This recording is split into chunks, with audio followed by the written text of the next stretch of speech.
तो welcome friends, ये पिछले एपिसोड का पिक्चर और हम आज उस कॉन्सेप्ट को और क्लियर करते हैं। ठीक है, इसी कॉन्सेप्ट को और क्लियर करते हैं।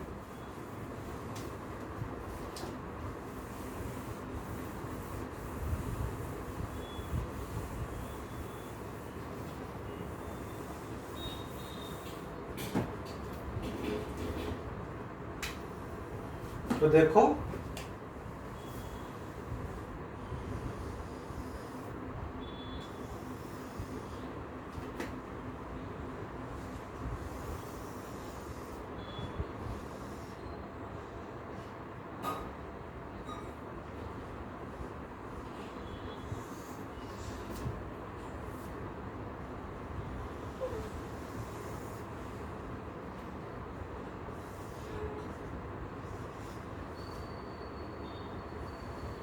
देखो ये दोनों मान लो रिंग है।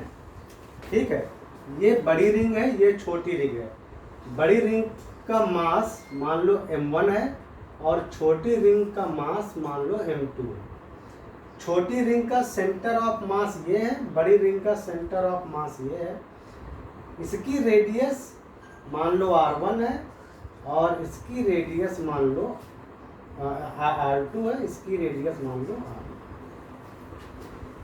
ठीक है, ये दोनों यहाँ पर सॉलिड वेल्डेड है, मतलब जैसे दो रिंग को वेल्ड कर दिया जाए तो वैसे है। ये एक्सिस ऑफ रोटेशन है और जो इस रिंग के इस पॉइंट पर जुड़ी हुई है या इससे जा रही है, और ये दोनों जुड़ी हुई रिंगे ऐसे घूम रही हैं इसके अराउंड ऐसे।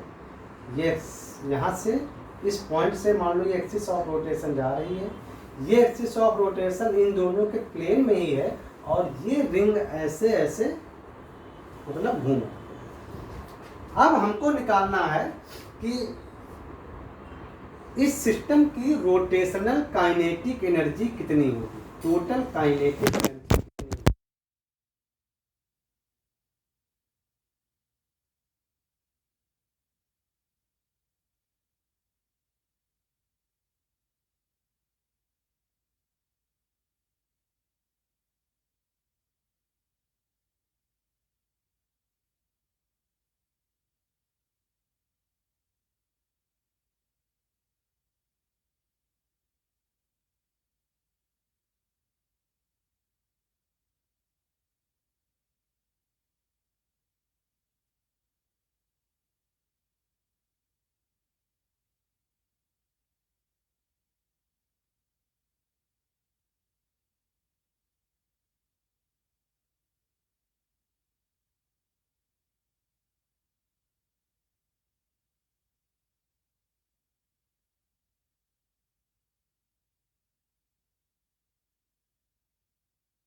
I2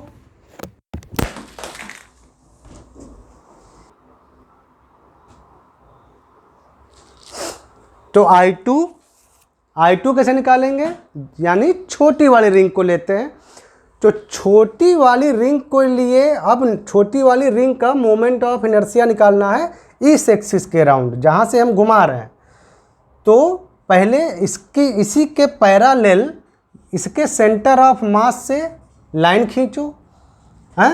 अब पहले क्या करो, ये थ्योरम लगाओगे, सेंटर ऑफ मास के अराउंड ये जो एक्सिस गई है छोटी वाली रिंग जो है उसका मोमेंट ऑफ इनर्शिया, तो ये कितना आ जाएगा, ये आ जाएगा हाफ, पता है आपको m2r2², ये रिंग का होता है, हम आपको बता चुके हैं। तो हाफ IC यानी half m2r2² plus centre of mass से जाने वाली रिंग के अबाउट मोमेंट ऑफ इनर्शिया आपको पता चल गया, प्लस रिंग का मास m2 और RCM, यानी जहाँ से हम घुमा रहे हैं वहाँ से और इस सेंटर ऑफ मास के बीच की जो डिस्टेंस है, केवल हम छोटी वाली रिंग की बात कर रहे हैं, तो डिस्टेंस आएगी ये कितनी होगी, यहाँ से यहाँ तक होगी ये R1 यानी 2R1 और प्लस R2। ये डिस्टेंस कितनी है, यहाँ से ये 2R1 और ये R2 यानी 2R1 प्लस R2 का स्क्वायर। ये आया है आपका I2 मतलब छोटी वाली रिंग का मोमेंट ऑफ इनर्शिया इस वाली एक्सिस के अराउंड जहाँ से पूरा सिस्टम घूम रहा है। तो हाफ m2r2² प्लस, अब इसको खोलोगे अंदर तो m2 4r1² plus r2² plus 4r1r2, ये टोटल आया तुम्हारा मोमेंट ऑफ इनर्शिया छोटी रिंग का इस एक्सिस के राउंड जिससे हम घुमा रहे हैं। तो total moment of inertia I पूरे सिस्टम का I1 प्लस I2 यानी दोनों को जोड़ दोगे और बाद में उसमें एंगुलर वेलोसिटी ओमेगा जो है उसके स्क्वायर से मल्टीप्लाई कर दोगे तो आपको निकल आएगा कि ये जो पूरी जो ज्वाइंट रिंग जो राउंड लगा रही हैं इस एक्सिस के अराउंड उसकी रोटेशनल काइनेटिक एनर्जी टोटल कितनी होगी। तो ये भी एक एग्जाम्पल था ताकि आपको पहले दो कॉन्सेप्ट समझ में आ जाए। तो मिलते हैं नेक्स्ट एपिसोड में।